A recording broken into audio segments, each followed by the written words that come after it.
Bonjour, je voulais revenir sur la période que nous venons de vivre et sur ce que la distanciation nous a appris dans nos entreprises.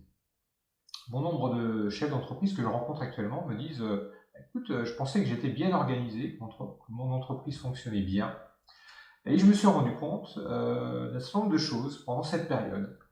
Finalement, la période a mis en évidence certains frottements, certains dysfonctionnements de l'entreprise. Par exemple, des ressaisies dans des logiciels, dans Excel, multiples ressaisies, des redondances d'informations, des erreurs, des contrôles qui sont plus compliqués à effectuer. Et finalement, on ne les voyait pas avant. On ne les voyait pas avant parce que toutes ces choses-là, finalement, étaient compensées par les collaborateurs qui font bien leur travail et qui font en sorte que au quotidien, ces éléments-là soient corrigés. Il y a aussi ce qui se passe à la machine à café, à la photocopieuse, le dossier papier qui passe du bureau de la personne A au bureau de la personne B, qui font en sorte que ça fonctionne bien, mais quand on est à distance, ça ne fonctionne plus de la même façon. Finalement, les outils informatiques dans lesquels vous avez investi, lourdement parfois, ne sont souvent, bien souvent, pas utilisés à 100%, et il y a peut-être des choses à aller chercher par là.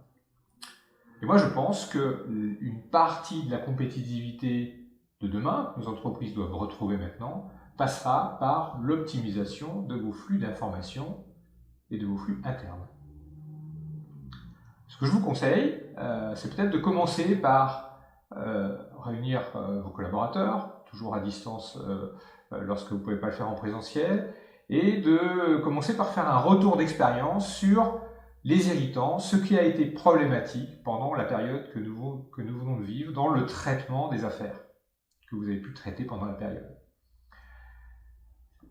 Faites-le tout de suite parce que ces irritants sont visibles maintenant et là on va repartir dans l'activité du quotidien et ça va disparaître et on va reprendre nos habitudes comme avant petit à petit et on va plus les voir. Donc là c'est très en évidence, c'est le bon moment pour les traiter. Ça va vous permettre de travailler sur vos processus internes, de les améliorer, d'améliorer l'organisation, de retravailler peut-être avec vos prestataires logiciels pour un peu plus de formation, un peu de meilleur usage. Parce que vous avez une part de votre compétitivité à gagner dans un meilleur usage de vos outils informatiques.